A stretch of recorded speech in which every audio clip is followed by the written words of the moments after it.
Okay. You're not supposed to laugh, Jason. I was just laughing at something I read in the chat. Oh, Yes. Look at what Barry says. Barry thinks he could be home before we actually get started. Then Jay says, hold on, I gotta pee. okay. We've taught them well. Exactly. Okay, let's go. Hey, everybody, welcome to What Drives Us, episode 54. What? You forgot the music. Oh, I can just dub that in, though. But you don't want it for the video?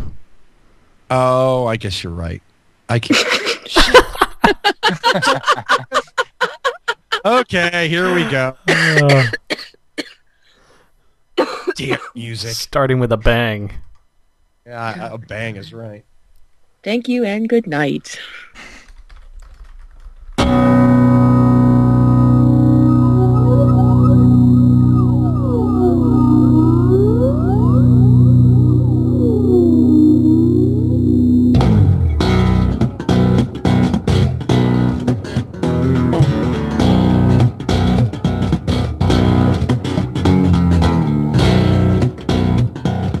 Hey everybody, welcome to What Drives Us, episode 54, recorded March 2nd, 2011. I'm Russell Frost from PriusOwnersGroup.com, your master of ceremonies for this evening's live show, and allow me to present my co-host. Think of him as the Beavis to my butthead.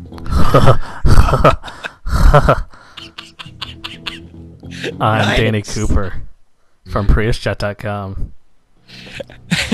And as I mentioned above, this is the second time we're live broadcasting the show taping. If you want to hear us live and chat with us in our chat room while we do the show, just go over and visit whatdrives.us/live. Jump in the chat room with us. There you go. Or just go to whatdrives.us and click the live button at the top. We record every Wednesday night at 9 p.m. Eastern, and we would love to have you join us. This week, Danny and I are very happy to bask in the glow of an especially stellar panel.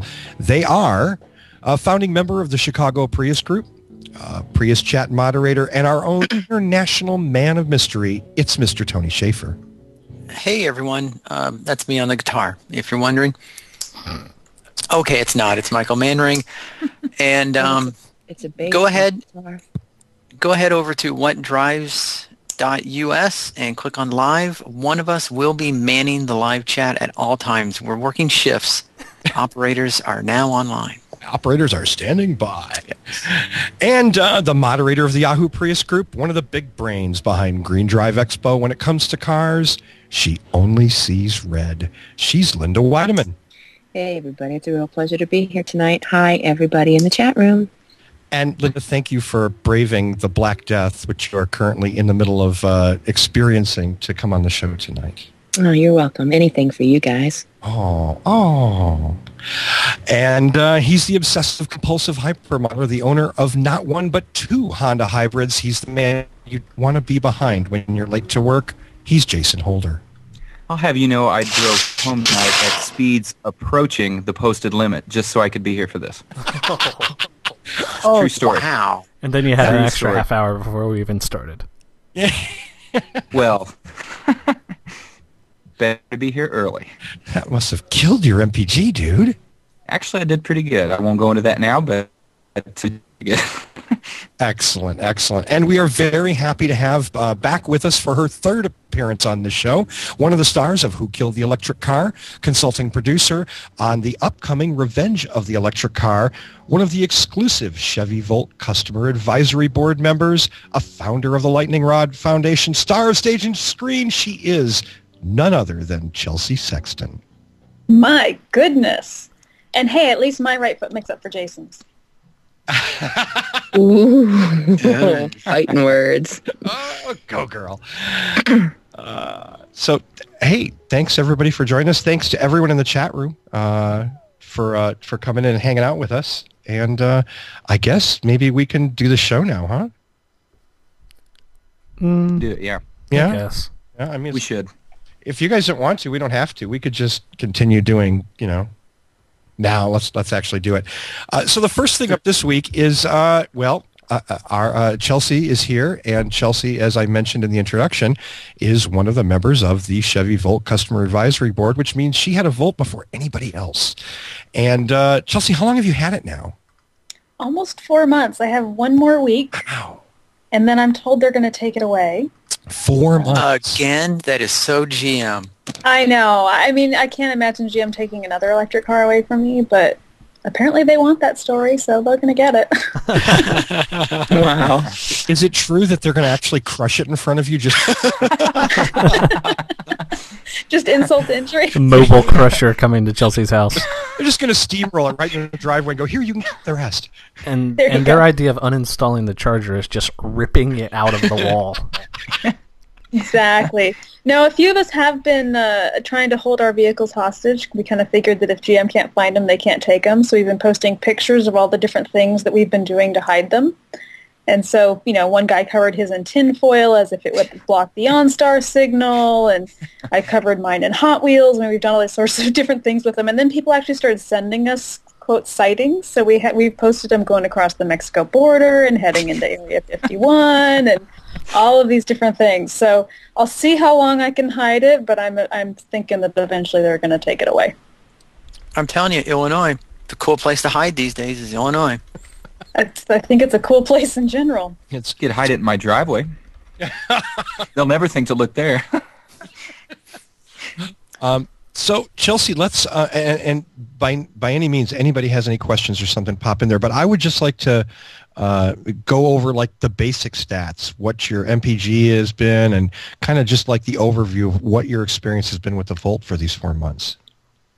My experience has actually been pretty good. It's funny, the first month was interesting because these, of course, are pre-production cars, and in order to get them to us faster, they didn't hold them for the latest software version and that kind of thing. So my car had a lot of gremlins when I got it, and it became the running joke because I had more gremlins than anybody else, not only in the cab program, but there were a few hundred of these running around in GM's test fleet too, and I was having more problems than everybody. So it was really kind of interesting to get it going and sort of try to separate a new vehicle and how it worked and all the different features to begin with, but also sort of dissect what parts of these little things, none of which were huge issues, just lots of little tiny things, what parts of them are just the way the car works and what parts of them are the gremlin stuff. And then a few weeks in, they reflashed my software for me, and it completely changed all of that stuff, and everything sort of settled down, and the car kept trapping my kid, stopped trapping my kid in the back seat and different things that were going on. And ever since, it's been, really very cool. I mean, at least from a range of performance standpoint, it always did what GM said it would do, and that part was unaffected by the gremlin stuff. But, little things like it wouldn't charge here and there all settled down, and ever since then it's been, a really easy, fun experience. I took it to Vegas in January for CES. Did about 44 miles a gallon, total combined, both directions. Completely ruined my lifetime mileage. So including the trip, the few months I've had it, my mileage is, 100 miles a gallon or something. And then if you separate out the trip, my mileage is more like 200 miles a gallon, which neither one sucks. And, from a customer standpoint, in terms of range and mileage and whatnot, it does what GM said it would do. There's, each one of us has had our list of improvements for Gen 2 and stuff, but it's all been primarily user interface things and, the way that the screens are laid out, and we want more information out of this screen or that screen. It's not been fundamental car issues. So I think GM, in fairness, did a pretty good job on Gen 1. There's definitely things we're going to all want to see out of Gen 2 for all of these cars. The one thing that's coming through with this car and the Leaf and all of them is that they've been designed by new EV drivers, and they're doing it with what they as new EV drivers would want in terms of information and layout and whatnot. And that's not necessarily what experienced EV drivers want. And I think that gap is going to have to narrow in Gen 2.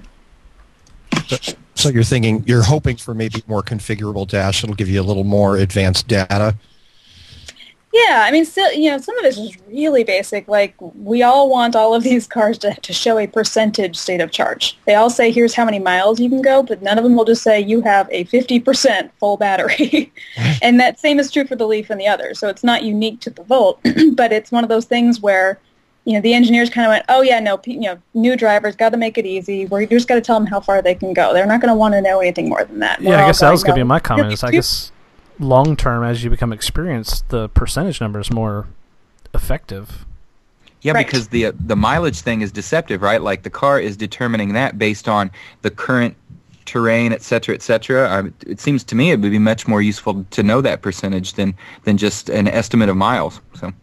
Well, that's just it. I mean, most of them take the Volt takes the last 120 miles to determine your miles, and they all do it slightly differently. But yeah, there are different drivers that know what you can do on a certain percentage and with the road that you have coming up, and find that more accurate. We also would like kilowatts in and out, rather than just sort of some gauge, some needle that is arbitrary and you can't really tell what it's doing. We want to see how much is being put back into the batteries when the car's regenning and all of that really geeky stuff. Not everybody may want that, but I think the more experienced drivers will, and the new drivers very quickly become experienced drivers. So within a few days, not only is it not overwhelming, but you're kind of going, I wish it had more information, and whether they make it customizable so people can pick and choose how complex they make those screens, or they just offer up more information in general. I think we're going to start to see information really being used as the strategic commodity of this generation of vehicles. And you can watch it in the forums, people debating whether Nissan's car wing system is cooler than GM's system versus what Ford's going to do in their car. And on one level, if this is the stuff we're debating about, it means these automakers have all done a really good job with their Gen 1 cars. We're past, is it a decent electric car? Yeah, sure, fine, it is. We're all arguing over the features inside the car. So that's a good thing, but it's also where the improvement will need to come. Yeah, I kind of have to think, as you were saying that, I was realizing that it sounds like some of the debates that go on between the phones. I mean, sure, people debate on who has the better carrier and who gets dropped more often and whatever, but people are comparing apps, and they're comparing, the look and feel more than the technology within the phone, except for Danny and Russell. But the average person is just looking at the Russell app, just the wants it color. white. But that's true. But yeah, And even if you're looking at the technology, the end result is what will that technology do for you? Mm-hmm. And it does sound like, of course, I'm no engineer. I don't work for GM, but, you were talking about, whether it shows you number of miles or percentage. It would seem like that would just be a sort of a variable on the screen that you would be able to toggle it from one to the other. And then, the kilowatts versus a bar, say, well, I want to see kilowatts in and out instead of that bar. And it's, it would be in the same location. It would just show it in a different manner. Exactly. And I think on some of it, they've already kind of said, yeah, we're going to put state of charge in. I think some of it's just inevitable. And from that standpoint, it's been fun for the 16 of us to be able to weigh in and hopefully have some influence. And seeing your feedback go into the future generations is kind of satisfying. I think everyone will be really frustrated if nothing we say ends up going into the next generation of cars. But it's interesting to watch the discussions. And I talk to a lot of companies that are so focused on the holy grail game-changing stuff. How do we make a battery that was just transformative and it'll go 300 miles and it'll do this and it'll do that? And, those sorts of huge improvements are what everyone's focused on, when the incremental stuff is really what drives customers right now. It's making the day-to-day experience more fun, more useful, more convenient, more whatever, but it's not necessarily delivered through something that's a huge technological shift. So a lot of companies are ignoring the low-hanging fruit right now, and I think that's going to have to shift, depending on who wants to capture the marketplace. Well, and that's really when it comes down to, not to bag on GM's marketing slogan, but I mean, it comes down to, is it a great car that's also an EV? You know what I mean? Right. Is it a really well-built, tight car? Is it comfortable? Do the controls work? Can you reach everything? I mean, it's that kind of stuff that matters when you actually own the thing and you're driving it. Right.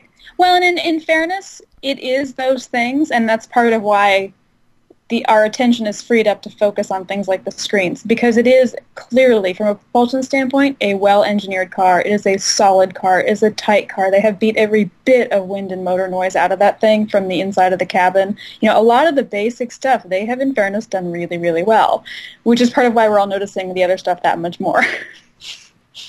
Right. Yeah, that's great. Yeah, one thing disappears, another thing becomes amplified because of it. Exactly. Chelsea, is your impression as far as them taking this feedback, do you think it's something that users might see, like from a software perspective, do you think it's something that Gen 1 buyers might see as a future firmware upgrade for their own cars? Do you think it's something that will be like a mid-cycle refresh, or do you think that we'll have to wait full cycle for the Gen 2s to come out? I'm really hoping they'll allow it to be something updatable. And frankly, I was thrilled to see that Ford came out at CES when they unveiled the Focus and said, we are going to offer the updates for our system and for free. And I think that things like that will put pressure on the other automakers to do the same. They're clearly outside of their comfort zone in having to start thinking of these cars more like iPhones and computers that update and refresh versus automotive. And that scares them a little bit. And you can tell that from the conversations with the engineers.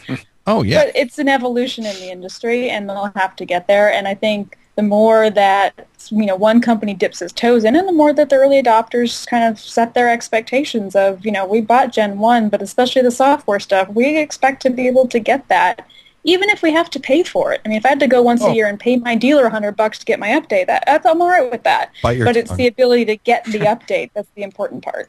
Right. I totally agree with you, but I do think that, I mean, this comes from an industry that, the ashtray's full, it's time for a new car.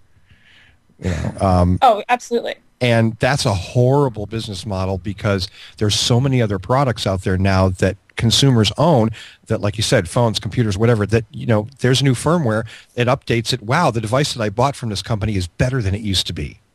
And the car companies need to get on board with that. We've heard griping for years on, navigation updates that are outrageously expensive and, all this stuff. And they have to find a way to kind of deal with that issue because it hurts them. You heard griping from me earlier this year when I was trying to get software updates for my Civic. My dealership didn't even want to check for me. Seems to me that some of these cars, wouldn't it be nice if the car itself had an ability to check for an update and then could maybe even coordinate some sort of a software or firmware update appointment with your dealership when it determines that there's something available? I mean, how cool would that be? And we will call it OnStar. Well, and you know what? Actually, they did a little bit of experimenting with some of us. I wasn't one of them, but a few of the cab drivers, they said, do you want to have us do your software reflash through OnStar while you're sleeping? I mean, because it takes a while to do it through OnStar, a few hours. So you park in your garage and it's secure anyway, and you authorize it, and it just sort of does it transparently. So and that's another way that let's go. They said, hell no, we want you to do it while we're driving. Well, reboot. A little bit of that too, to be honest. And I mean, looking at it from a commercial perspective, I don't even mind if it's a free software update going into the dealer for it because I understand the dealer wants to see me once in a while. You know what I mean? It's a chance for them to sell me something. So I'll give them that if I don't have to pay for the software update. Yeah, that's true. That is another touch point for the sales department. Absolutely. Absolutely. If you know that all of your Volt owners are going to be coming in, in March to update their software, well, man, I mean, that's the chance to break out all the accessories, to talk about new models, to whatever. Well, if software updates become a very, very common thing with cars as they become more and more increasingly computerized, don't you think we're going to see things like we see with our smartphone, app stores and stuff, where there's going to be stuff that you can get that's a little extra? I wouldn't have a problem with that. It's like you could choose, you have the screen there, it's ready to go. You could choose to get whichever navigation app that you wanted for your car, whatever other stuff. I don't see a problem with that. I think it's kind of cool. It is, and I think we'll start to see more of that. For one thing, what they have to start to separate is software updates that are, accessory-minded, that are just pure customer customization, I want this for my car, versus these sort of core software updates. Part of the issue is a lot of the traditional auto industry folks think of this from a safety perspective. And, we have our car certified with these features, and once we start messing with it, then it's not any longer under NHTSA certification. And there are some core fair issues there. At the same time, I think they end up being so conservative that they won't take the chance and add more information because that all of a sudden throws them into this space of we're no longer certified. I mean, I kind of put it to them and said, wait a minute, you reflashed my software in my garage and completely changed the way my brakes feel in my car. For the better, but nevertheless, you changed a fundamental safety feature of my car in my own garage, and you worried about adding state of charge to the dash? Right. So, it's just new space. It's not that they're not willing or interested. It's just new space. Yeah, the first thing I would do is download the Facebook app. Yeah, I don't really want Facebook in my car. Hey, Chelsea. Well, who was it? Sorry. No, go ahead, Jason. Who was it? Was it during the Super Bowl, the GM commercial, something to do with the Facebook status on the first date? Oh, it was that reading the yeah. Facebook status, yes. Chevy. So apparently Chevy disagrees with whoever said that. Is that Chelsea? Didn't want the Facebook? Yeah. Watch out. No. You may get it. No, absolutely. I mean, I'm clearly in the minority as all of these automakers are adding Twitter and Facebook and the voice recognition. I mean, the Volt has it, and I don't use it. I found it to be kind of overrated. And one poor cab driver's from New Zealand, and he was just beside himself, frustrated because he could never get the car to understand him. But I have no issue turning up or down my own radio. I mean, it was easier to just turn the dial than to think about what's the verbal command I have to say. So Right. it's just me. I'm analog in that way. So how many miles did you put on your Volt? A few thousand. A few thousand? And Yeah. I mean, so tell me, as just a pure car, let's totally forget about the EV and the fancy dash and all that. As a car, how did you feel about it? I like it as a car. It's a really solid kind of almost vanilla car. And I say that compared to things like the EV1s and the EVs that came before that were so hand-built and had such an obvious personality and were sort of very individualized. And this is just, it's a mainstream, mass-manufactured, exactly what you'd expect out of a major automaker car. It's smooth, it's quiet, it doesn't do a lot of unpredictable things. I'm shocked at how much people comment on things like the doors and the seats. Everybody loves both of them. Neither one of them hit my radar screen, but everybody loves them. The doors are so solid, the seats are so comfortable. Okay, fine. I was more focused on the EV stuff, and everyone else was more focused on the car stuff. So it passes the car sniff test, no question. The couple little, I couldn't see over 1B pillar, a couple little visibility points for my size at least. Other people I haven't heard complain about it. But overall, there's not a lot of significant complaints in the car. Now, you said that it didn't do a lot of unpredictable things. That seems to insinuate that it did a few. What were they? Dish. No, I guess I didn't really mean it that way, but certainly there are nuances to the engine being on and sort of how it behaves. Overall, the shift between the two is seamless. But the engine does kind of ramp up and down on its own, and there are a few spots where it doesn't make the noise you expect it to make based on what you're doing, and knowing how it's engineered, it makes sense, but as a driver, you're going slower, but it's moving faster and things like that. So you can hear some acoustic stuff every once in a while, but it's not disturbing. It's just different because you don't have the normal car sounds that would mask that kind of thing. So I didn't mean that it does a bunch of bizarre stuff. Okay. And Chelsea, I'm just curious, only because I've done this drive. Uh-oh. I think this is going to be an edit, but it looks like we lost Linda. Yeah, she's not feeling well. Did I miss... Yeah, she posted something in the chat. Okay. In our chat. Okay, gotcha. See it. Okay. Bye, Linda. Okay, back to the show. I'm sorry, Chelsea. So, anyway, I've done that drive a million times, and I'm really curious, like, how the Volt handled going up Cajon Pass on the way to Vegas. It was underwhelming in a good way. I mean, it was really strange because Volt has mountain mode, and they've kind of made a big deal out of this mountain mode. And it has this feature where if you're going to go up a significant grade, you leave it in mountain mode, and you'll use the electric motor to offset the engine. I mean, this is one of those things that I was referring to about it sounding different than you'd expect and whatnot. I drove in mountain mode both directions. Never once did I see it actually kick in. in terms of needing more power. And I don't drive slow. You certainly don't drive slow out in the middle of the desert. So I didn't go below a speed that started with a 7 or an 8 the entire time. And I never had an issue going up any grade. I just sort of set it in cruise control and let it have at it. And it did completely fine. But it does strange things. Going down a hill, I thought, okay, the engine will slow down because I'm asking for less power, and it actually keeps it going the same speed, but also regens at the same time. So there were a few things like that were a little wonky that I talked to an engineer later, and she said, oh, no, we did it for noise, for NVH reasons, in order to keep it, a relatively stable acoustic and vibration experience for the driver. We had to do some funny things in that regard, and so it doesn't behave the way a traditional car would, but it's not disturbing either. It's just different. Chelsea, just for some of the listeners who may not be up on the Volt, could you kind of summarize perhaps what the idea behind mountain mode is, in fact?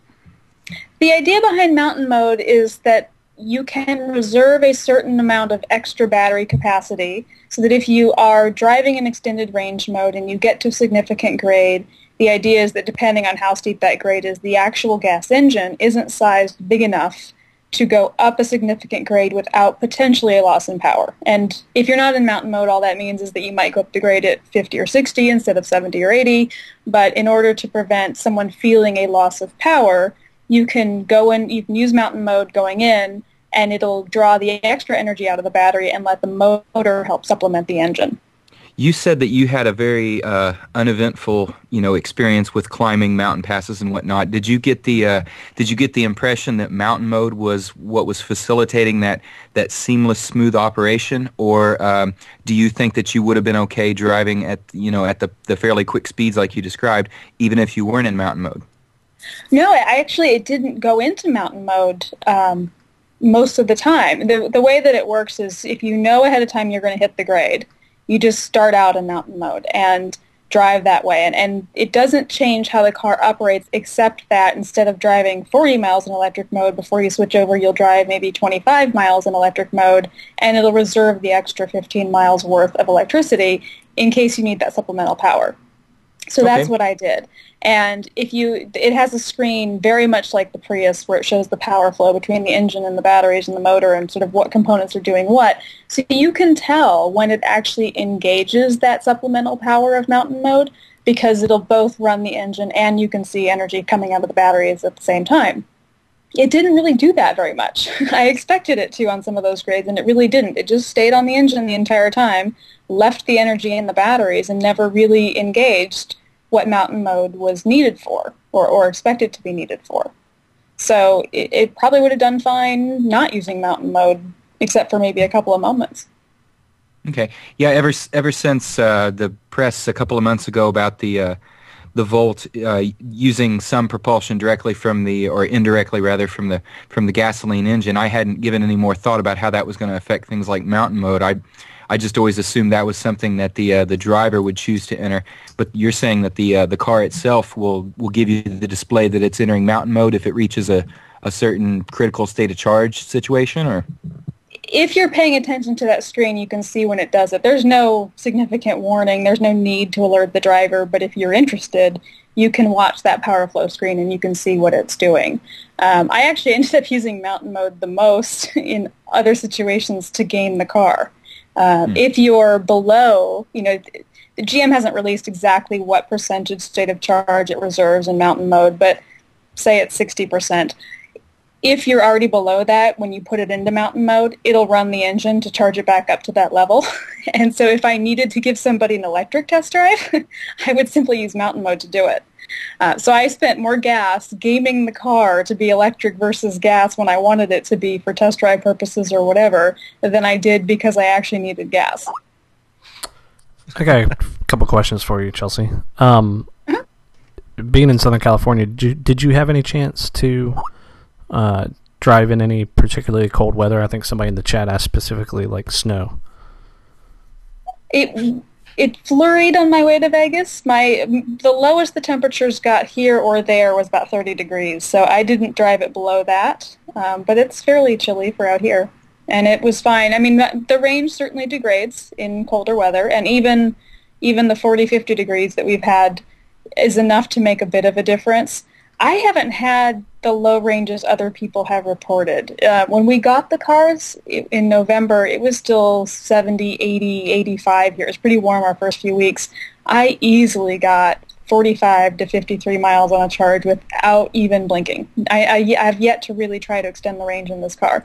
And then as the weather got a little chillier, it's pretty solidly 40 to 45, but definitely a few miles off. The lowest one I've gotten so far has been about 37. So that's still pretty firmly toward the top 50% of GM's estimates. I do know that some of the East Coast drivers got, well into the mid-20s. So Chelsea, I have one last question here. I know some of the people in the chat are probably dying to know, for personal reasons, but the size of the Volt has been called into question, and I just simply want to know whether the back seat would be large enough for, let's just say, extracurricular activities. Well, I think it all depends on your size. But I'm not that big a girl, and I used to be a gymnast, so I would say it's perfectly adequate. All right, perfect. No, but actually, I will say, no. I mean, look, it's a completely reasonably sized compact car. It's actually fairly roomy. But we had a meetup every few weeks, and we'd sort of all the Volt drivers would get together, and we'd invite anyone to come out and see, touch, drive our cars, whatever they wanted to do. The very first one we had, the first guy that showed up, walked up to my car, didn't say hello, just opened the back, because it's a hatchback, folded down my seats, and crawled inside to see if he would be able to sleep with the seats down in the back of the Volt. That was his metric that he wanted. Right. And then did you say, Hobbit, get the hell out of my car? Nice. Actually, he was a lot bigger than Hobbit. Is he wearing shoes, though? He was wearing shoes, yes. Okay, No, he had a good... he was well over 6 feet tall. But his thing was he wanted to go skiing, and he wanted to be able to fold down the seats and crawl back there with a sleeping bag and sleep on the ski trips. So, yes, I can actually speak from non-salacious experience that the back of the car is really pretty. Obviously, that was a salacious question. I mean, that's, can you sleep back there? Who cares? Well, there's a good question in the chat. Then I would imagine you can do other things. There's a good question in the chat, Chelsea. Does the front seat fold flat? Very good question. I'll have to go try. I don't know. Okay. You want us to wait? You want to run out there? I'm good. I'm kidding. Hey, I think Dave actually did his interview with us from his Leaf a couple weeks ago. So He was in the car? I think so. Yeah, I believe he was in the car. I can't believe Chelsea's actually not in the car right now. Oh, no. Chelsea, you don't have to be in the car. Don't listen to them. One other question for you, Chelsea. This is Danny. As a Prius owner and, getting in early on with the second-gen Prius, we saw our fair share of, very positive articles and then the very skeptical articles. It seems like the Volt finally has its first skeptical article that has come out in Consumer Reports. And now, of course, it's the same publication that's skeptical and put a, do not buy on the iPhone 4. But I'm sure you've read the article, and I was wondering if you wanted to kind of take it head on for us. Well, I don't know if it's the first negative article, but it's certainly the one getting lots of attention. I think there's a variety of things to say about it. It's basically that, the background is that Consumer Reports got a Volt. They paid $5,000 over sticker for it, and there's been a guy driving it around for a few months, I think in Connecticut, definitely in cold weather, and they kind of came out with this report of, we're getting sort of 28 miles per charge, and it's twice as much as a Prius, and it doesn't make sense, literally and figuratively, for drivers who care about the economics. That basically you could get, if you drive more than 70 miles, you could get better mileage in a Prius and all these different things. And of course, it's raised all sorts of other stories, and everyone's done their own version of it. I have some issues with it that have less to do with defending the Volt and more to do with how the technology is evaluated, and the fact that they as a publication say, we're not going to recommend any car until we have 100 drivers and a year's worth of data, and yet they're willing to condemn a car based on one guy's experience in the worst case scenario. And that they sort of assigned it to the Volt, but really they're trying to condemn all of plug-in technology based on the fact that it has range degradation in the winter when no vehicle performs optimally in the winter. So I think we have to be careful about using either the overly optimistic or the overly pessimistic experience to assign an entire vehicle or technology in terms of its worthiness to the general public. So that's sort of my issue with it. And yeah, if you drive more than 70, 80, 90 miles a day, you might be better off in a Prius. In fact, I bet you would be. Again, who does that? So I think we have to I think variety is good and that consumers need to be able to make their own choice based on their needs. But I always blanch a little bit when I see somebody say, well, this doesn't work for me, therefore it won't work for anybody. And it's not worth it for anybody. I totally agree with you in the sense that for decades, I've had issues with Consumer Reports. They tend to be, while they strive very hard to be objective and scientific and very number oriented, sort of what it tends to take away their judgment. They tend to be button counters, and they tend to think, okay, this item A has 9 buttons and item B has 12 buttons, so obviously item B is better. Right. Without really looking qualitatively at, oh, well, 7 of those 12 buttons don't do anything or anything that anybody wants. And I've certainly had my issues with their iPhone review as another example of like technology they just don't really quite get. And I agree, it's totally unfair that they would diss the car based on one judgment when they say they won't recommend it until they have 100. Right. Well, and part of it too, I mean, they kind of trashed it on things that weren't surprising. Okay, so they got 28 miles or whatever it was. GM says they'll get 25 to 50 miles. I mean, the parts of their experience that they condemned often fell exactly into the specifications that GM has advertised. And so it seemed weird, and I've seen other publications do it actually, oh my gosh, we're going to criticize these electric cars because they only go 100 miles. Okay, but Nissan says they'll go 100 miles. I mean, this is if they said 100 and you got 50, let's chat. But if it does what was advertised, you don't get to condemn it based on that. And they trashed it for taking 5 hours to recharge. Okay, on 240 it's advertised 4. Does that extra hour in cold weather make a meaningful difference to your experience? Are you sleeping 4 hours versus 5? Does that change whether it's full in the morning when you go to work? Not really.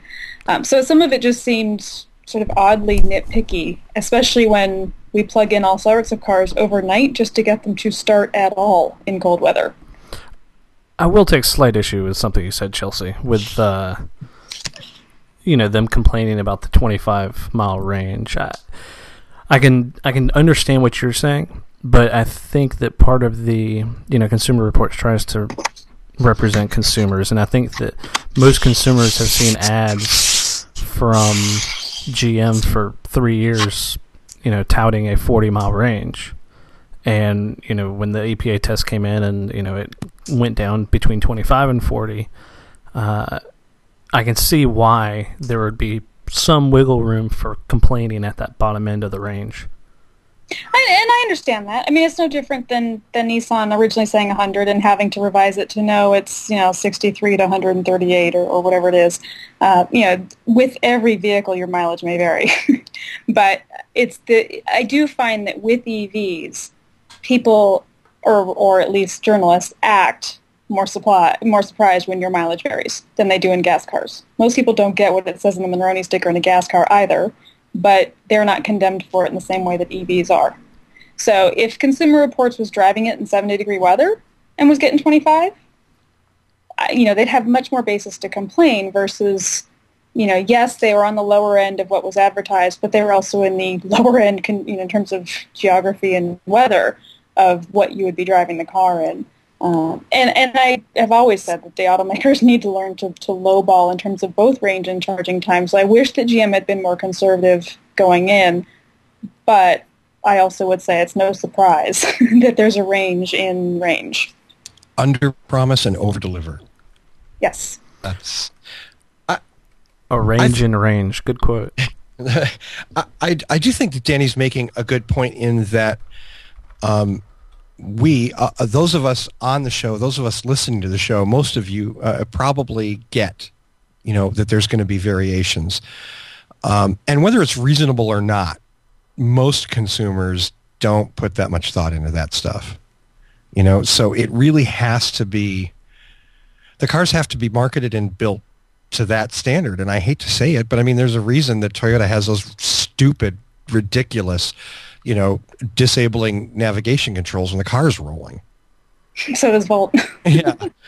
And I don't necessarily blame, I mean, I wish Toyota would take them off, but I understand why they're there, because some idiot would plow into a wall trying to put in, something, and it would be Toyota's fault.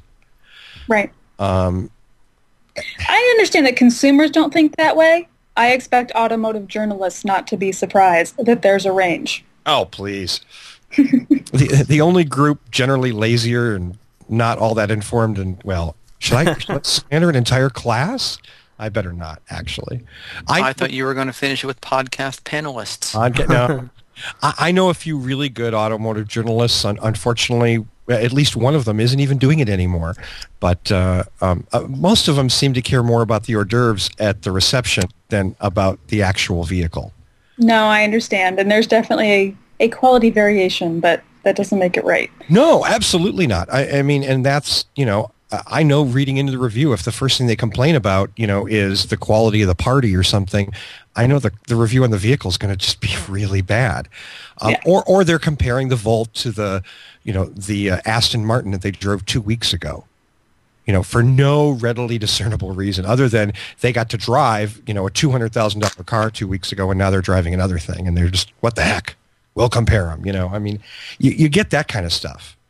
I miss the rumble of the V8 engine. Well, it's not supposed to have a V8 engine. So that kind of stuff really gets on my nerves. Yeah, but at the same time, this is the first of many we're going to see. This is, I think we're really in for it this year in terms of negative press, both earned and unearned. Oh, hey, I mean, those of us that have been involved, well, I mean, you certainly as well. I was going to say everybody but you, but that's not true. I mean, that have been involved in the life cycle of a vehicle. If I'll use the Prius because that's right. I mean, I've seen this stuff just kind of come up and go away and come up and go away. As it appeals to a broader and broader audience, you have to kind of re-educate. Absolutely, and there's a political factor here. I mean, we had a fair bit of it in the 90s and the last generation, but with the politics around particularly electric vehicles, we're going to have sort of some opposition media. Yeah. You mean fun? And that's kind of what I mean by the unearned. Yeah. No doubt. Anyone else? Any more grilling we can do for Chelsea on the Volt? I'm finished with we haven't my even grilling. gotten to grilling yet. No, we haven't? Okay, Chelsea, where were you on the evening of March? No. In the backseat. All right. Girl. That's beautiful. So the Volt gets a big thumbs up on the extracurricular activities. So here's a question I have. Chelsea, if GM were to make a purely electric car, let's say with the Volt at the same time, which one of them would you have bought after driving the Volt for the few months that you've had it? Good question. Maybe both. I mean, ultimately, what we have a 2-car household, and ultimately, what we imagine is one EV and one plug-in hybrid. So our questions have always been sort of which one of each and which one first. Obviously, the EV version would have to be compared to the Leaf and the Focus and the other things. So far, I like the Volt better than any other plug-in hybrid that I know is coming in the next few years. Part of that is I like cars over larger vehicles. So I think the energy is sort of interesting, but I don't want a crossover. I want a car. And at the same time, the one thing that I really like about the Volt is I've used 2 gallons of gas in the last 2 months. I can't do that in a plug-in Prius or another plug-in hybrid that's parallel configured, because every time I get on the freeway, I'm going to be using gas. So I don't know of another plug-in hybrid that's coming that does that. Not if you drive like Jason. Well, that may be. So, but, given that we want one of each, in theory, it could have been either one. Interesting. Any predictions on what GM's going to do? Oh, I know they're going to do a pure EV. You think will it be a pure EV on the Volt platform? I don't know if it'll be exactly a Volt platform. I think they might just make it a Cruise or something else. But they're already testing pure EV Cruises in Korea. Yeah. And they've been hinting long enough. And actually, they kind of came out in Detroit and said, we're going to do one. They just weren't particularly loud about it. So it's coming. Yeah. And I think we'll see more versions of the Volt as well. We'll see that extended range hybrid, plug-in hybrid style vehicle in different shapes. Oh yeah, size. Yeah. I think the next one's going to be a Cadillac crossover. I wish they'd make the Converge, not because I can afford it, but because I think it's awesome looking. It's a sexy car. But yeah, the fact that these are the first of several programs, I think, is very encouraging. I really want more access to the Ford. I think that's a compelling little EV. The Focus EV. Yeah, I mean, we're all a little nervous about that battery pack and where they shoved it for Detroit, and kind of hoping that was just for Detroit. Good God, yeah. Yeah, so I mean, from a cargo perspective, but just as much from a safety perspective, I mean, that thing looks like it would go through the back seat in a wreck.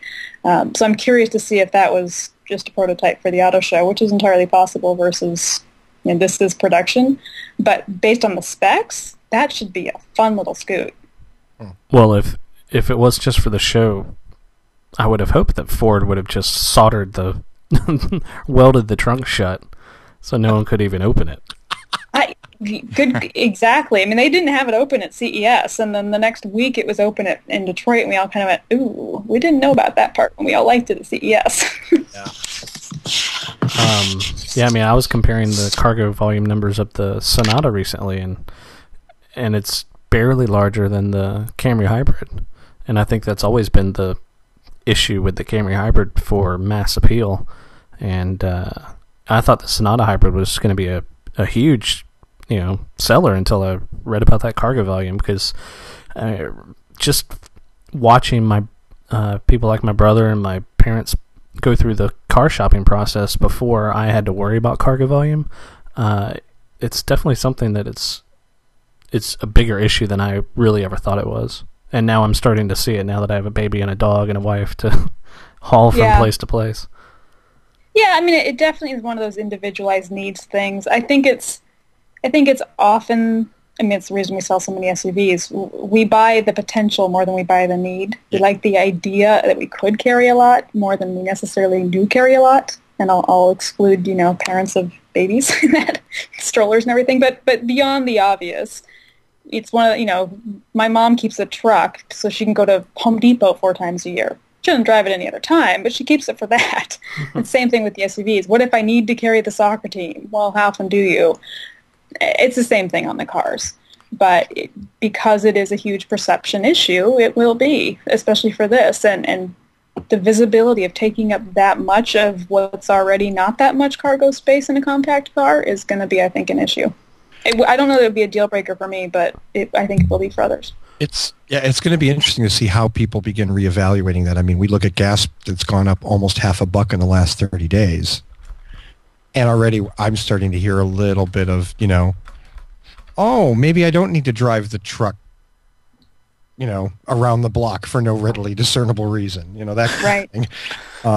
All of a sudden it cost me $60 to fill up my tank complaints that I'm seeing. I mean, I posted on Facebook today. I filled up my car yesterday. It cost me $29. I can't remember the last time I put $29 into my Prius. Right. So now I walked into a gas station the other day and heard people over talking about something was going to be going up, and I sort of listened in because I thought happily that they were talking about the weather, but they were talking about gas. So yeah, I mean, we're getting it here too in the Midwest. It's on the radar for some people now. Go for it, Danny. Yeah, I've got one last question for you, Chelsea. Do you, based on your connections, do you think that the Volt's going to follow kind of the standard 5-year life cycle, or do you think that maybe they're going to push to get the second gen out faster? Oh no, Gen 2 will be 2013 model year. Really? Okay. Yeah, at least as they're framing Gen 2. How significant that difference is, don't know yet. I think 2012 will get some, state of charge and a few things in the screens and stuff like that. I don't think it'll get anything significant hardware-wise.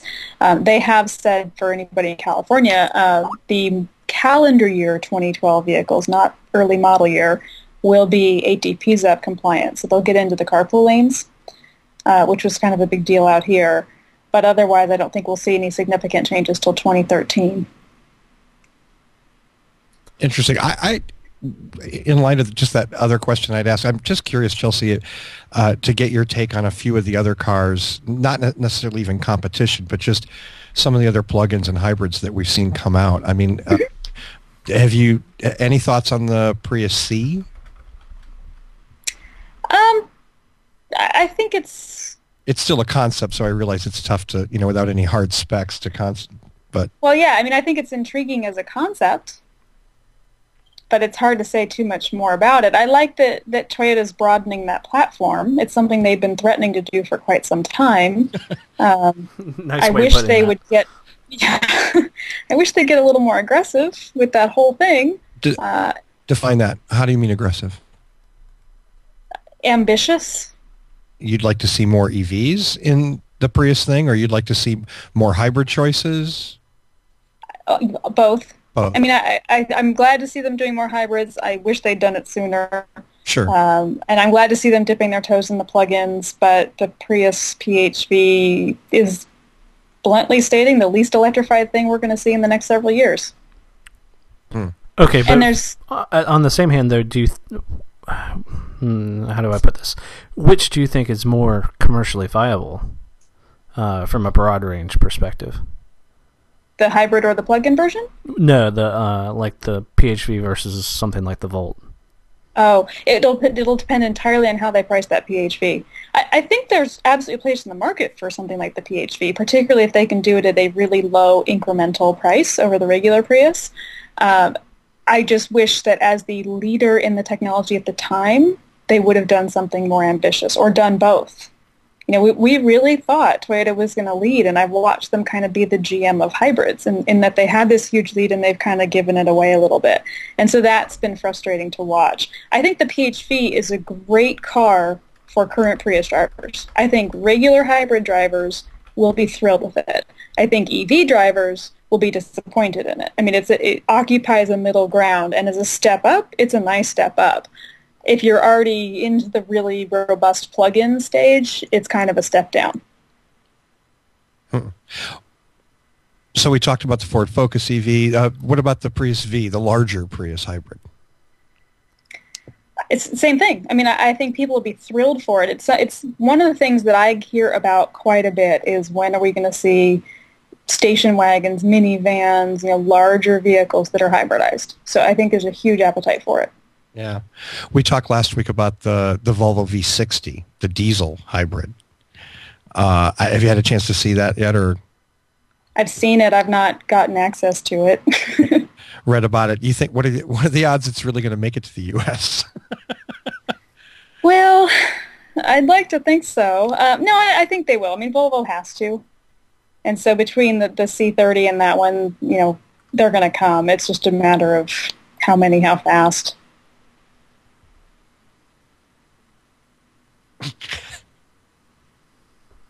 Uh-oh, did we lose you, Chelsea, or was that it? No, that was it. Okay. He was hoping for more.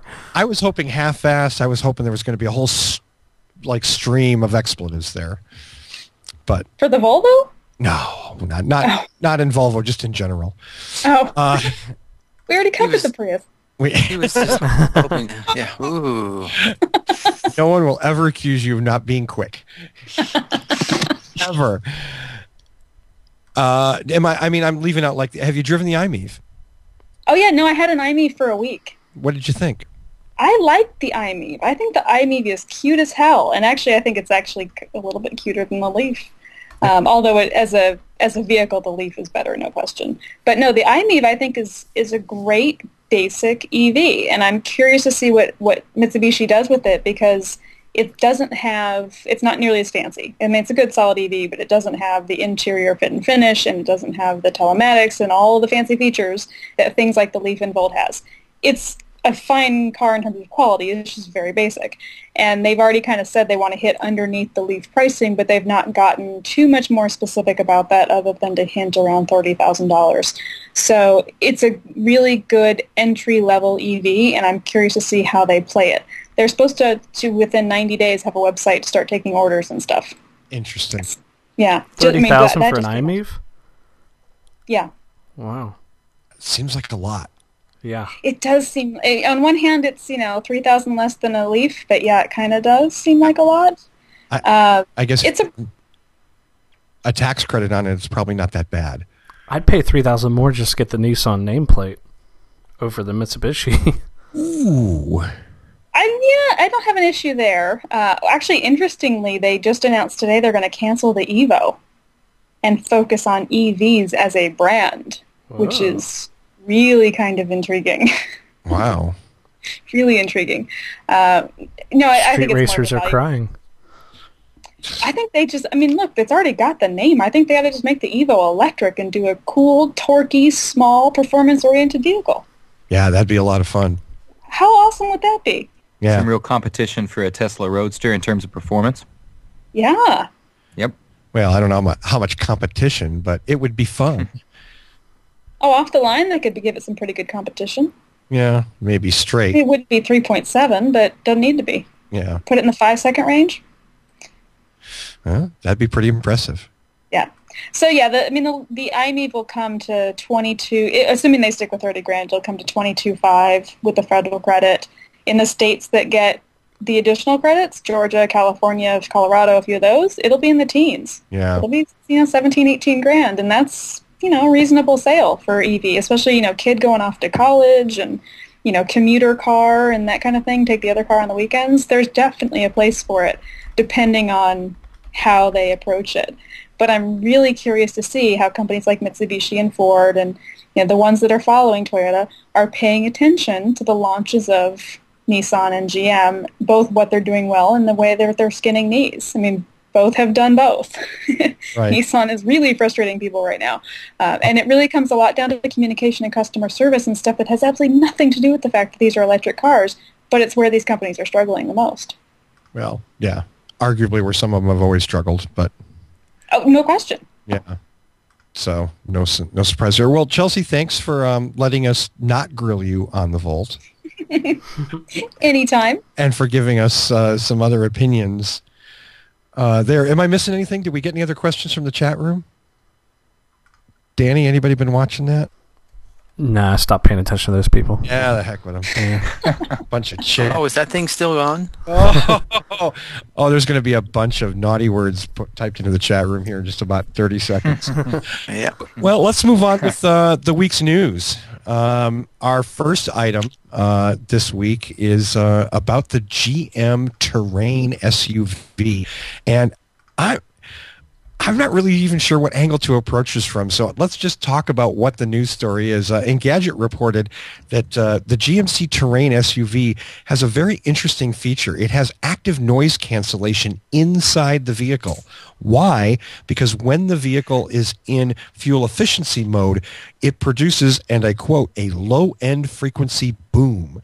So there are microphones in the headliner of this car, and it compensates acoustically for this boom so that it's nice and quiet inside. It's a brilliant idea, although I do wonder, driving through like quiet neighborhoods, obviously it doesn't like this, but I'm thinking this car is like making sonic booms, And people are like, oh, it's just so-and-so going to the store again. But I don't know. Any comments on... Yeah, I got one. If GM would just engineer their vehicles to be fuel efficient from the ground up, they wouldn't have to put some convoluted active noise-canceling system in there to make it not sound horrible as it's rolling down the road. I don't understand. I'm not an engineer. I don't understand why this is necessary. Obviously, this is a complicated system, and they probably wouldn't have put something like this in there if the sounds that the vehicle was making wasn't somewhat offensive. But reading this, it seems kind of complicated. I mean, how bad can it sound? Could it really be that bad? I think it'd be cheaper and easier if, you buy the car and you get a set of Bose headphones for free. There you go. Yeah, Yep. I would be really curious to hear what it sounds like natively. Yeah. It's funny. I think that they became overly obsessed with the Volt acoustics and make the engine was totally silent. I don't think people buy gas vehicles with the expectation that they never hear the gas engine. Yeah, maybe so I'm maybe the same team worked on this that worked on the Volt, and they said, "Man, we got to get this thing quieter." Well, but that's what I'm kind of wondering is this a true issue with this vehicle, or is this just sort of a trend that's happening? Because it's funny to watch all of a sudden the issue of noise in vehicles in general, and you have, we have this bill saying we have to add noise to hybrids and EVs, and then you have GM trying to dumb theirs down and make it quieter, and you have Hyundai who held up their Sonata launch and took all the negative press because of that so they could add noise to the car, and you have the UK saying, no, you have to take the noisemakers off the Leaf. We can't agree on whether cars should make sound or not and under what conditions. Well, Kelsey's covered the rest of the news stories for tonight, so thank you. It's been a great show. Sound inside bad. Sound outside maybe good. Jay actually, in the chat room, had said that Honda uses this for some sort of acoustical. Let me go back here. I guess Honda uses it to counter vibration when it goes to cylinder deactivation. Yeah, they debuted that on the Accord Hybrid, and I suppose if what I'm reading here is correct, the Odyssey does it as well. And I know that the V6 Accord in the automatic transmission now has some sort of cylinder deactivation. So I mean, I guess we could assume it has it on there too. Does that mean? Can we assume that GM is using this during some sort of a? It just says eco mode. It says allows the 4-cylinder engine to run at low torque. It doesn't say deactivating cylinders. I always assumed that when you shut down a bank of cylinders, you got the crazy noise. But this really doesn't, from this article, it doesn't imply cylinder banks, or there wouldn't be a bank, but a cylinders shut down on this. But maybe it is. I don't understand how their eco mode works. Yeah, I don't either. I mean, look, obviously, making it quieter inside makes it more saleable, makes the car more appealing. Nobody would argue that it should be louder unless we're talking about a Corvette or something like that, you know what I mean, or a supercar. Well, even then, they don't want the engine to sound wonky and noisy. They want the exhaust to sound good, though, right? Good and loud, that is. You may have split a hair that I wouldn't have even recognized just now. Yeah. No, I don't know. I mean, that's it's a cool thing, but I agree. It does seem like a rather circuitous method of dealing with this issue. I've just never heard of active noise cancellation when cylinder deactivation wasn't being used. So I don't know. Well, and I also wonder if what potential there is for this system to go wrong. If it's really noisy outside of the car and there's some noise leaking in, does then it cancel that noise out as well? I mean, right. You drive by somebody using a jackhammer and does your car start like thumping all of a sudden? Or you run somebody over and you're dragging them behind the car and you can't hear them screaming because Ooh, what would it sound like if you had two of these side by side? It's time travel. Cool. They balance each other out. Yeah. I was laughing because of Jay Northrop's comment in the chat room. GM made the old 1980s 864 cylinder deactivation silent by making sure it didn't run. Yeah, that was those Cadillacs that they were supposed to work 864, and I always heard from people who were around then that had those cars that said in a couple of months they were all running on 4 cylinders all the time. Oh no! I'm sure that was really peppy in a big 7,000-pound caddy. Ow. Well, so that's our little GM doing its part to make the world a little bit quieter. And speaking of world debuts, Fisker announced this month that, or actually late last month, that the Karma would finally enter production on March 21st, which means it's going to be a real car. I bet Tony's loving this, right? The thing that caught my eye in the article, and this is me doing math, so all you guys should be really scared out there. As we talked about a couple of weeks ago, Fisker also announced that they were raising the price on the Karma to $95,000. And they're prepared to sell 15,000 Karmas a year starting in 2012. Now, when you do the math, that's $1.4 billion a year in Fisker Karmas. That's a lot of Fisker Karmas going out the door. I love them, and I do mean this sincerely. I love them for gearing up for success. But I'm wondering, is it realistic to think that they're going to sell $15,000, $100,000 cars a year? Well, they said prepared. I guess that means that they're prepared, meaning they sure hope it happens, but or that they could meet the demand for that many. But I don't know if that's a realistic expectation on a kind of a high end, sexy, high tech car. It's not the least bit realistic. I'll call it what it is. Although, in fairness, they're making the Matchbox version now, so they could probably, if they're counting those, then it's maybe that's what they meant.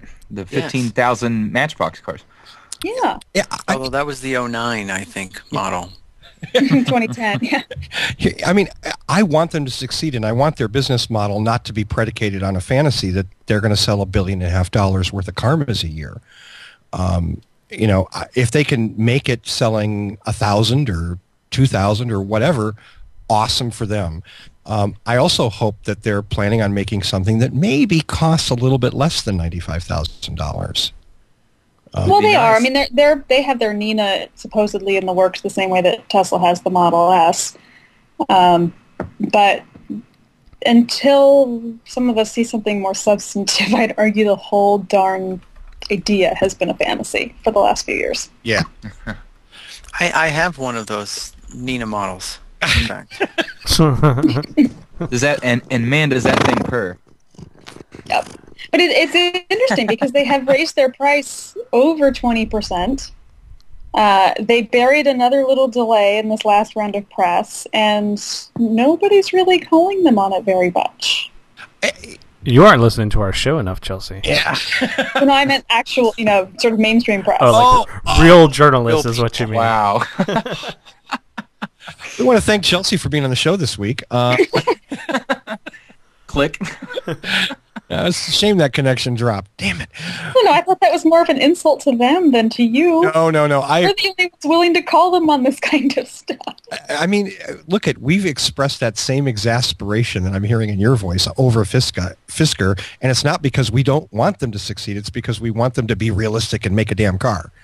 Absolutely. But I am so naive, idealistic in wanting to see each of these companies evaluated on the same criteria. I mean, it drives me crazy that nobody really calls Nissan on their delays, and yet if it was GM, people would be setting buildings on fire. And it's the same thing with Fisker's price increase, which is the highest we've seen in the industry so far, and no one's called them on it. But when Tesla increased their price, people were screaming. So I don't care if we call them, don't call them, but let's do it all the same. Right.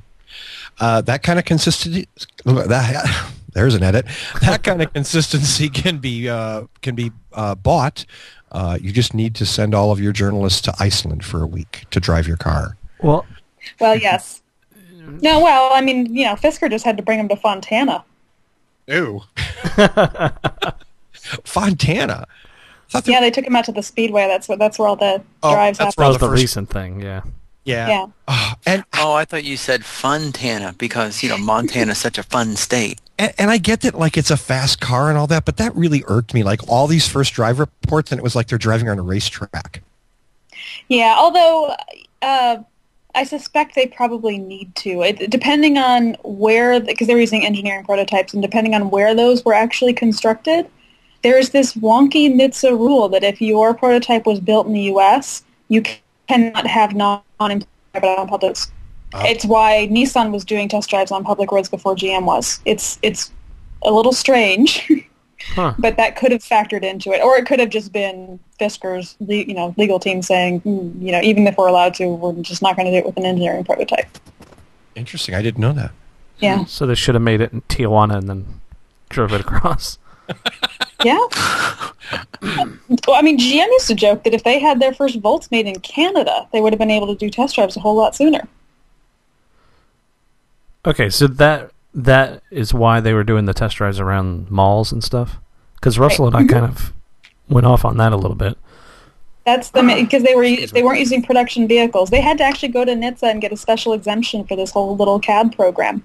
Oh. Wow. Okay, well, now I feel a little bad because, we were, ramming GM on, how nice it is to let people drive it around a mall parking lot. Right, that's why. I mean, and they were frustrated, too. Sure. Dude, you don't feel bad. No, well, it would have been nice. Again, this is where... Well, they should have done a better job of articulating that issue. Exactly. This is where transparency helps. You say, we would love to have you guys drive this on the road. It's ready to drive on the road, but we can't. So you get to drive it here. And then we would have all said, oh, okay. There would have no reasonable person would have been able to criticize them for that. And we're pretty reasonable. Sort of. Yeah, we'll see what happens with Fisker. I think that they, too, still need to do a much better job on communication. I know their dealers have been frustrated, their customers have been frustrated, and they have remained utterly arrogant every step of the way.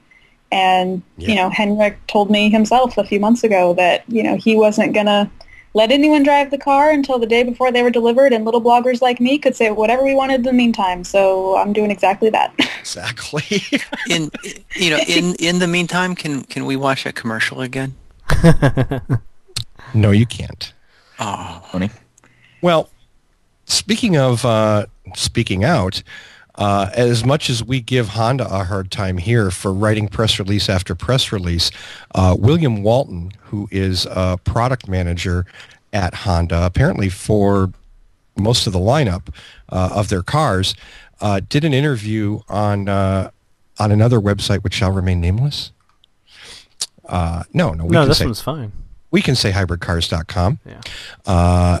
And it was an interesting interview in that they actually kind of talked about some stuff, talked about, why they don't see the Fit EV coming here, talked about, how they view competition, what's motivating them to make what they make. I thought it was a really interesting article, so I just kind of want to go around the panel, I guess, and see what you guys thought.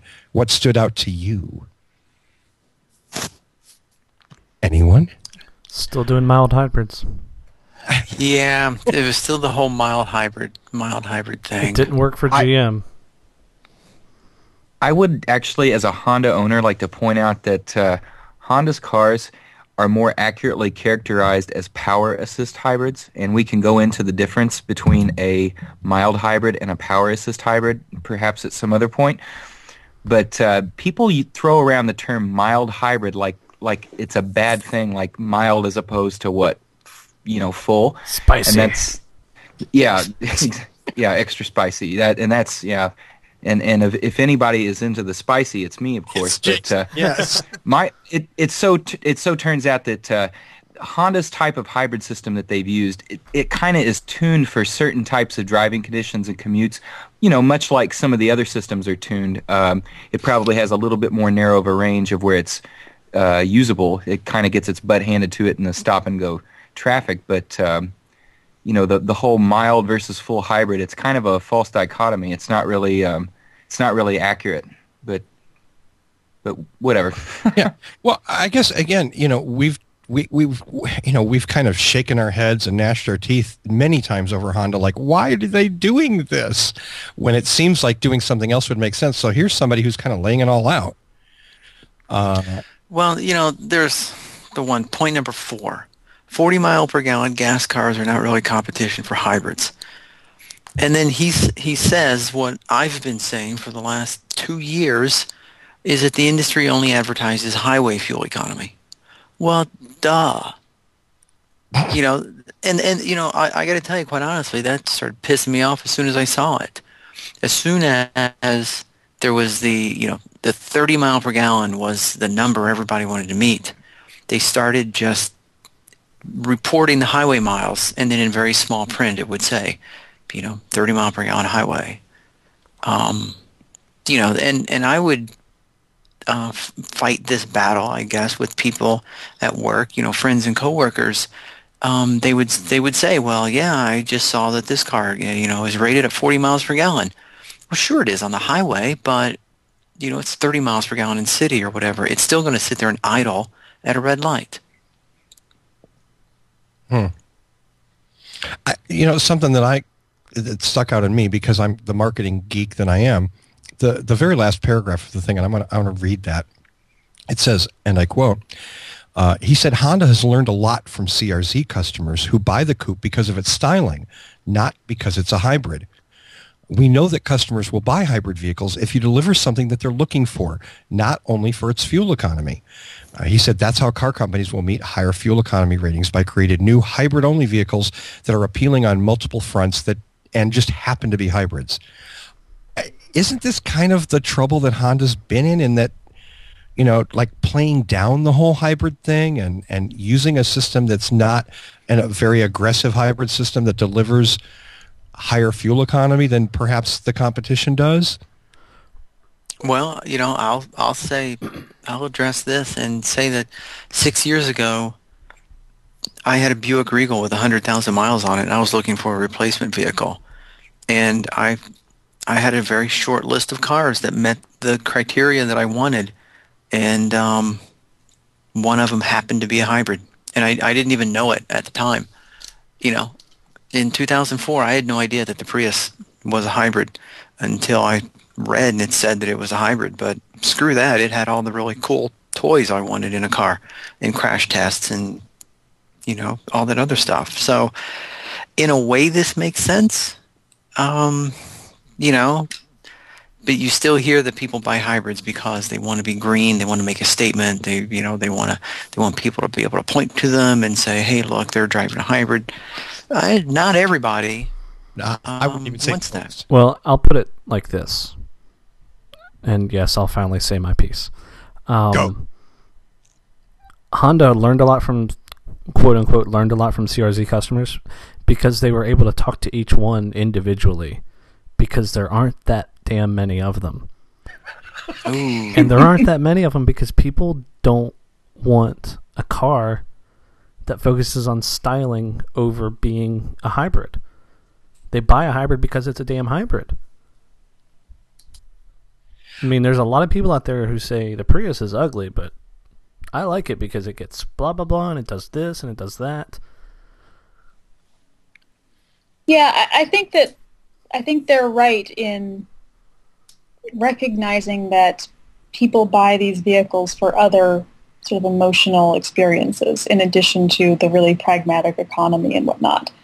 However, knowing that and implementing it are two different things. And as that same article noted, Honda is coming off of a few pretty serious misses in this regard with the Insight and the Accord and whatnot. So whether or not they can actually implement that well remains to be seen. I think it's absolutely right that the mild or power assist or whatever hybrids are valid technologies. It's all in how you market them. And mild hybrids have gotten a lot of heat because they have been positioned by their automakers as just as good as the stronger hybrids. It's exactly the same thing as when everybody gets pissed off when GM calls the Volt an electric car versus a plug-in hybrid. It's no different. So Honda would be better off lowballing on this whole hybrid thing, on the milder hybrids, and letting people go, wow, this isn't the super fancy technology, and I'm getting stellar gas mileage at a lower incremental cost, and position that as actually a better idea than the stronger hybrids that are more expensive. They have an opening there, but so far they've managed to chase after a trend without ever actually making it their own in this regard. I worry about it a little bit. I'm glad they're doing the electric fit. They're kind of doing it because they have to, not because they want to. They're still all into fuel cells, and they're sort of chasing all of these different technologies a little bit, but not doing any of them really deeply. Yeah. I mean, I understand when Walton talks about not being able to bring the Fit hybrid, which is currently for sale in Japan and Europe, over to the U.S. because it sort of clashes with where the Insight is positioned. But the Insight's no big success for them. if they dropped the Insight tomorrow, I would guess they'd probably make it up more than make it up in sales with a fit hybrid. Anybody disagree with that? Not a word. Depending on how they price it, they probably could. Yeah. But the challenge is none of their vehicles have been distinctive. Yeah, the Civic Hybrid didn't do as well as the Prius, in part because of mileage, but just as much because the Prius was distinctive and the Civic was not. Then they went and made the Hybrid that half the population can't tell the difference between that and the Prius. It's still not distinctive. And now they're doing the Fit, which I think is an adorable little car. I really liked it when they unveiled the EV, but it also looks just like the gas version. It's not, they have to figure out how to differentiate these vehicles because people do want to be recognized for driving something different. Interesting. So do you think that's a big selling point? Oh, yeah. There are absolutely some people who don't want something that looks goofy. Some people bought Civic Hybrids. Sure. The majority want to be recognized. It's conspicuous non-consumption. They want to be recognized for driving something different. Right. I mean, everybody wants the Fisker Karma. Yes, because that just looks different. I don't know that I entirely agree with that, Chelsea. I think it's conditional, and I think it depends on what part of the market you're trying to appeal to. If you're talking about the people that bought all the hybrids up to about 1998, I would totally agree with you. If you're talking about the people that have bought stuff, hybrids and green cars and whatnot since then, a lot of those people are just mainstream car buyers that, have kind of oozed into that category as the category's expanded. That's true, but each new model introduction brings its subset of early adopters. Sure. Okay. Right. But yeah, I know that when I bought my Prius, I wanted something that stood out from the crowd and screamed to people in big trucks, tailgate my ass. Really? See, I have never, ever, I don't care. I'd tear all the badges off my Prius in a heartbeat. It doesn't mean... The hybrid badging, you mean? Any of it. I don't care. If it was if it looked exactly like a gas car, it wouldn't make a difference to me. Now, I realize that's just me, and I'm probably not typical of the market, but I like it because of what's going on inside. That appeals to the geek in me, and I think, Tony, you and I have that in common. I mean... And you realize I was being facetious there, right? And sarcastic. You're a jerk. I know. You got him going. I know. Off. I was the same way with my Civic. I actually took the hybrid badge off the back, mostly just because I kind of had something else in mind that I want to put on there, and they had it in kind of a crappy location. It was taking up all the room in the back of the car, but I still haven't put anything else on there, and it occurred to me at some time, I don't give a shit whether anybody thinks this is a hybrid car or not. I mean, it doesn't matter to me. I mean, I'm driving the car, and I'm enjoying the nice lower operating costs of this car versus another Civic. I don't really care what anybody thinks. I do think that's a minority viewpoint, though. It probably is. I'll right. go with Chelsea to the extent that I think there are a lot of people that appeals to, but I don't know. For some reason, I feel like, again, as these cars are more and more mainstreamed, their hybridness is less and less of a selling point, whereas their fuel economy and their reliability and their comfort as a vehicle tends to be the issue. Does that make sense? Yes. Sure. You're the host. I will agree. Chelsea thinks I'm full of crap, though. She's saying it in the chat room. I am not. I just would like to go back to the point of if Honda is looking at CRZ customers as their model for the future, then what are they thinking? Those middle-aged tuners? Danny, I don't think that's what they're thinking at all. But they say that they've learned a lot. It's a two-seater car. How could they possibly think that that's their model for the future? A two-seater car? No, well, I'm not saying a specific car, but I'm saying that they say that they've learned a lot from the CRZ customers who buy the coupe because of its styling, not because it's a hybrid. Now, I can totally understand Chelsea's point of everybody wants a cool-looking car. That is one of the main reasons I'm really interested in the Sonata. The second half of my interest in the Sonata is because of its fuel economy. But Honda, it's not like the CRZ was successful at bringing in mass numbers of customers because of its styling. I think most of the people who own one probably bought it because they think it looks good. But I mean, a two-seater car, they could never hope to penetrate the market, far with a two-seater car. And nobody is that stupid to think that they're going to sell tons of two-seater cars. I mean, okay, but I think the challenge with the CRZ is not that it's distinctive; it's that it's distinctive and not an otherwise impressive car. Good styling isn't going to make up for a bad hybrid. Right, and that's and my the CRZ point. is neither a good hybrid nor a good sports car. Bingo. And that's my point. That's a problem. It has nothing to do with it being the same or different or even a two-seater. So it's not going to be enough for them to make a lame hybrid and then make it distinctive. But neither will it be enough for them to make a decent hybrid and have it blend in with everything else. Yeah, I'm saying that like the CRZ, Honda could next come out with a car that looks like a Tesla Model S, but if it has the same drawbacks that all of their hybrids seem to have right now, I think it's still not going to be a mass market appeal car.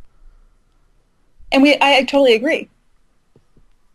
But well, what specific drawbacks, are we meaning? I mean, be specific. What I understand probably better than anybody the difference between an HSD and IMA system, but do you think that the average person is purchasing a Prius because it offers certain things that the Honda hybrids don't, or do you think that a lot of people don't really even understand that until they really do their homework and check them out? I think people buy the Prius over the equivalent Honda hybrids originally because it was distinctive looking and because it got better mileage. The how it gets better mileage, most people don't know or care. So That's true. Yeah. If they're going to sell it as a hybrid, it has to be a good hybrid. If they're going to sell it as a sporty car, it's got to be a true good performing sporty car. The CRZ is neither of those, which is the reason it's falling on its face. Yeah. It's like go back to the Honda Accord hybrid. The Honda Accord was extremely popular when the Honda Accord hybrid came out, and the Honda Accord hybrid fell on its face because they made it a performance-oriented hybrid, and that's just not what people were looking for. Right. Well, and they tried to sell it as both. It was a they V6 tried to sell hybrid, it as much of a hybrid as everything else, and it wasn't. Yeah. No, yes, I agree. Anybody have any thoughts on this about him saying that plug-in hybrids are for larger cars? That's like pretty much their plan, is that apparently they don't see small plug-ins, they see larger plug-ins. So I'm guessing we'd see an Accord plug-in and maybe a Element plug-in or something. And it definitely gives you more reason for more room for batteries. If they were smart, they'd make a CRV plug-in because that's their car that seems to be selling like crazy. I mean, does the Accord still outsell a CRV though? I don't know. That I don't know. But he's right on the conventional wisdom, and I don't necessarily read that as you can't do small plug-in hybrids so much as it's much harder to do bigger EVs. That when you get into larger vehicles, plug-in hybrids are more viable from a cost perspective than making them into pure EVs. So yeah, Ford's doing it, and GM's heading that direction. I mean, a lot of companies are starting to do larger vehicles in plug-in hybrid configurations. So I don't think that's any significant departure from the rest of the industry. I think it's kind of funny that an Accord is now considered a large vehicle. Right. Isn't it? Yeah, back in the day, that definitely wasn't the case. But well, and then in a different conversation, that's a tiny vehicle, and the smaller Accord, SUVs are too small. The Accords, when they first debuted, weren't they somewhat smaller than a Civic is today? Yeah, probably. I think so. It was definitely they've beefed them up a lot. I would say, yeah, absolutely. In the end, I want to see reality. This is just, in my opinion, this is just another piece that is nothing but a bunch of potential information. I mean, you know what I mean? Elaborate a little bit. Well, it's one thing to say, this is what Honda's thinking, this is what Honda's planning on doing, this is this, but again, it's just talk. Mm-hmm.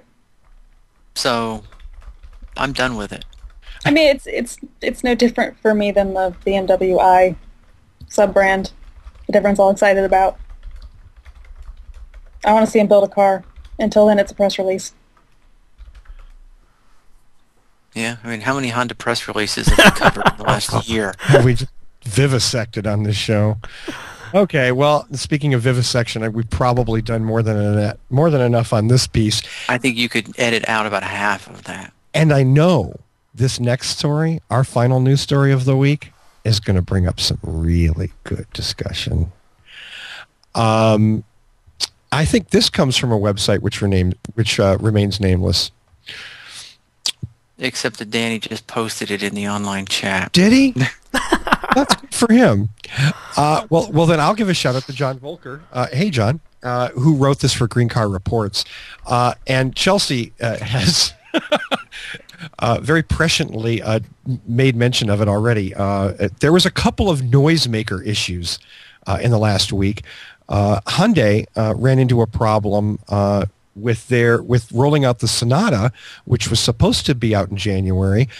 Problem is that the noisemaker that had been federally mandated and is utterly ridiculous had a switch on it, which meant that owners could switch the noisemaker off. And they decided to hold them up, rewire them so that the noisemaker was always on. So they didn't deliver. I think they delivered some 19 or something, some ridiculously low number in January.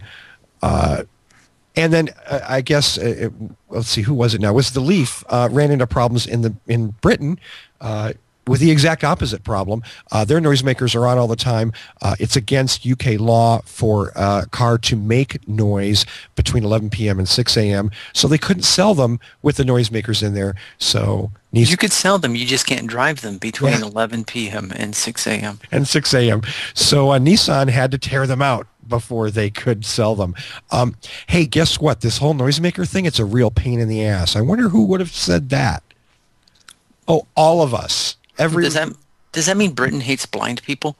Are they running out of blind people because they're all getting run over by bicycles? I bet the vehicular homicide rate is off the charts there. It's gotta be.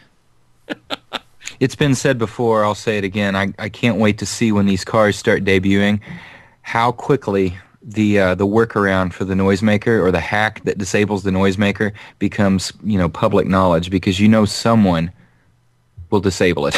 They'll find a way. Oh, yeah. We'll see. So, Chelsea. Yes? I so want to hear your take on this. Oh, you know my take on this. I think it's just... I mean, but it's so fun to hear you say it. You're going to end up with a little explicit tag on this episode. We're already there. That was 45 minutes ago. We better. Come on. Again, this is the problem when you pass really ridiculously stupid legislation that doesn't make sense. Now these car makers are running into these problems, and these are the same car makers that didn't really fight it. So honestly, you know what? I don't care how much this costs Hyundai and Nissan. I hope it costs them a lot of money. And hopefully it's causing them a lot of internal embarrassment, because they could have fought this measure and not had to deal with this. Well, let's take it a step further. Could they have fought it? Sure. Could they have waited till they needed to implement it before they did? Yes. I mean, that was going to be my they question. Held up a launch to implement this 3 years early is just stupid. That's what I was going to ask, is when it needs to be implemented. Is it the beginning of 2014? It's supposed to be within 3 years of the law passing, the bill passing. So, yes, about 2014. 2014. And at the same time, it calls for a constant noise, but it also calls for a single noise, maybe two of them, and all automakers using the same noises. So even what these guys are holding up their launches to implement is not necessarily going to be what's actually required. And I get that they didn't want to have some out there with no noise and some with noise and all that, but now they're in the situation of some with the right noise and some with the wrong noise and maybe it not being loud enough or whatever. So until they know what they're supposed to do anyway, why invite the heat over this for something that consumers don't want? It's a good question. But consumers do want this. The blind consumers of automobiles want these noises. Who are obviously going to be the largest market. Yes. Wow, did anyone else not find that funny? I mean, I was working really hard to not laugh at myself. Yeah, it's hilarious. I hope it costs them a lot of money because, Chelsea, that's an excellent point. I mean, they're implementing it early. They didn't fight it. They seem to really want these things. Why is utterly unimaginable. Can anyone think of a reason why a major car company wants a noisemaker in their car? I don't think they do. I think they just want to get the car in the market, and if it's quicker for them to go ahead and retrofit the system to the car, update their owner's manuals and their user's guide or whatever, they're probably going to do it because they realize that once the car hits the market, that's when they start making the money. So of course they don't want to fight it. I mean, they want to sell cars. They don't want to fight it because they don't want to appear anti-blind people. And then there's that too, yes. And that's I mean, none entirely of us. It. They're chicken shit. Come on. Because we all hate blind people.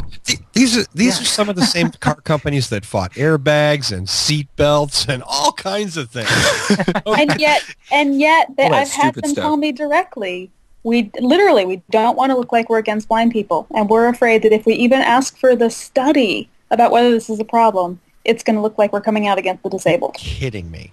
I'm not kidding you. It's embarrassing. Someone actually takes this issue seriously at a car company. I would say all the car companies do. They have to, right? Yeah. I mean, that's a marketing and a PR hey, look, disaster. Whoever put the NFB up to this was brilliant. Well, that's the other thing that I'd love to know is who bankrolled that thing, but we've had that discussion and we don't know and we'll probably never find out. I still, you're right. That was the most brilliant stroke of genius. Like, how can we screw up hybrids and EVs? Well, let's have them put noisemakers in them. Okay, how are we going to do that? I mean, how does that take place? Well, and I love that Nissan's now having to hold up their launch in UK so they can take the noisemakers off. Right. Like I said, I hope they're enjoying playing with the noisemakers because nobody who owns your vehicles is going to enjoy it. Ooh, and I love the picture down in this article. Covering the entire hood in orange and green is a safe sound hybrid sticker, which of course blind people will enjoy seeing and feel safer about. No, that's for the deaf people. Oh, right, yeah. Yeah, the one thing that annoys me about the sound always being on, and it says here when roughly below 12 miles per hour, it annoys me because the parking lots around, my parking lot around work, people are going to be driving around, these cars are going to be making noise. My driveway, in my garage, the car is going to be making noise. I know as a fact that in the last, I've lived here almost 10 years in this place. I've yet to see a blind person stumbling around my garage. I'm not worried about hitting one there, and yet my car is going to be making noise. Well, it'll be. See, if the automakers were smart, they would have put this on as an extra, charged good money, and called it the teenager package. They couldn't sneak out at night. Mm-hmm. And include a built-in GPS finder. Mm-hmm. Yeah, I like that. You should be in Oh, wait, you were in marketing. Thinking here. Maybe somebody's going to figure out a way to make this work to the advantage of the driver. It's kind of like a little. All right, if I got to have a sound, all right, you'll be sorry. Yeah. Oh, I can't wait for the add-on ringtone package. Mm-hmm.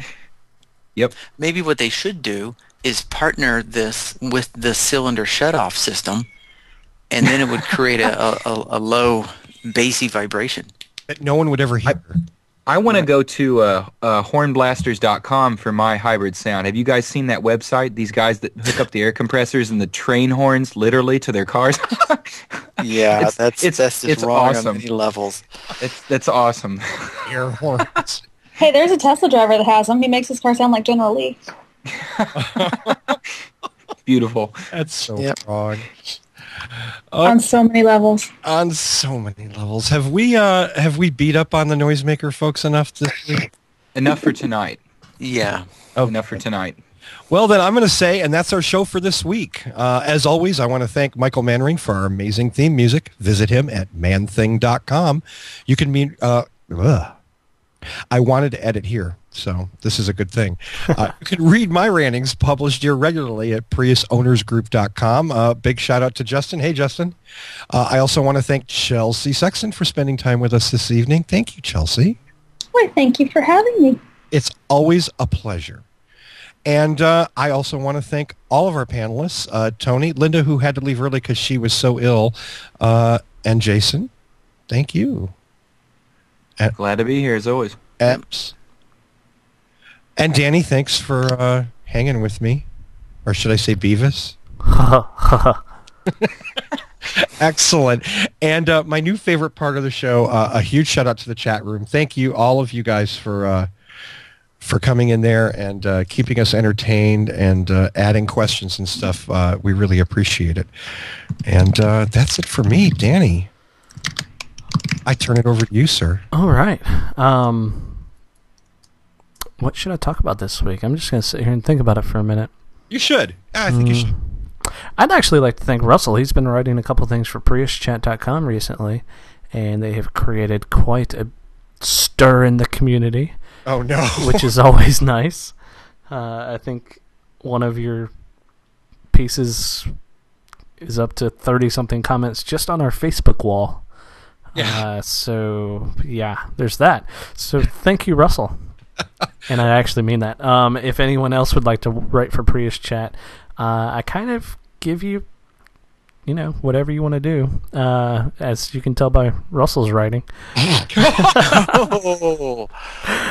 Just drop me an email, danny@priuschat.com, if you're interested, and we'll work on something. Also wanted to thank all of our great customers at the Prius Chat shop, and if you're looking for any Prius accessories, go check out priuschat.com/shop. There you go. Mr. Schaefer. Wait a minute. I have to reply to the live chat there. It's good stuff. All right, so I'm looking at the Facebook page, and that is www.facebook.com/whatdrivesus.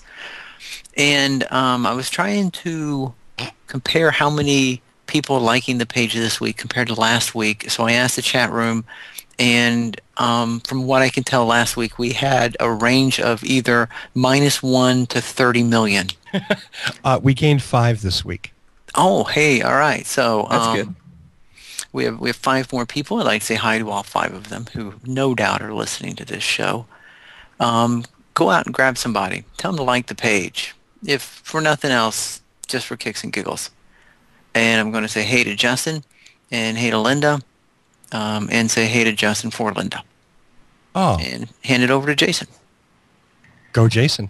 Well, Jason's a broken record in this regard. I'm just going to go ahead and say follow me on Twitter if you would like to get updates of my gas mileage, and occasionally I do post some other things, and I'm considering posting links to news and stuff because I read a lot of news about this type of stuff, and I'm getting a couple of followers, so I don't know where you guys get your news from, but perhaps in the near future you can get some from me. There you go. And yep. Chelsea, any shout-outs this week? I shout out to every one of you who sat there and listened to me ramble for so long. I love listening to you ramble. Any plugs? Any? Do you want to leave a breadcrumb trail back to one of your homes? I'm easy to find. I'm evchels on Twitter and Facebook, and I have a little blog at evchels.wordpress.com, and you can go see all the different ways we've been trying to hide our volts and we're thrilled for anybody that wants to submit sightings of their own. Absolutely, and it's that's When is this little movie I've heard about coming out? It is, I think officially it's still spring, but there will be news on that in the next week or so. Excellent. Oh, good. You heard it here first. And if you didn't hear... So. Someone's offering to hide your Volt for you. I don't know that that's a genuine offer, Chelsea. I might watch that if I were you. Yeah, you can hide your Volt in my garage. That sounds like a euphemism to me. Yeah. Is that what you kids are calling it these days? Yep. Back to that one, are we? Yep. Okay, well, let's wrap this up before we go down that too far down that path. Too late. Too late. Keep in mind you can visit us online at whatdrives.us to listen or download our podcasts. Search What Drives Us on iTunes. You can subscribe there. You'll get updated before anyone else. Also, don't forget, if you didn't hang out with us this week live, there's always next week. We record the show Wednesday nights starting somewhere around 9 p.m. Eastern. And you can find us at whatdrives.us. You can click on the live tab. Or if you're an advanced internet user, you can go to whatdrives.us/live. And finally, again, thanks to everybody in the chat room. It's awesome having you guys be a part of the show. So for this week, thanks to each and every one of you for listening. Download us next week and find out what drives us.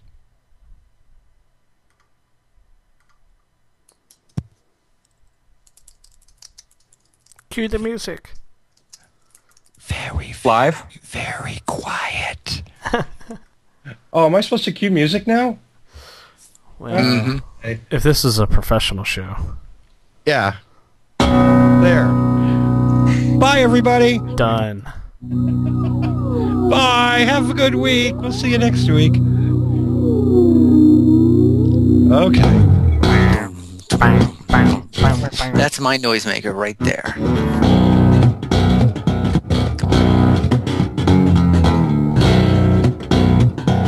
See, I got to tell you, the first time I ever heard this, because I didn't know who Michael Mannering was, I thought it was Wes Sladen? No. Who's the dude for on Primus? Les Claypool. Les Claypool. I thought it was Les Claypool. I was waiting for him. Jerry was a race car driver. Gosh darn fast.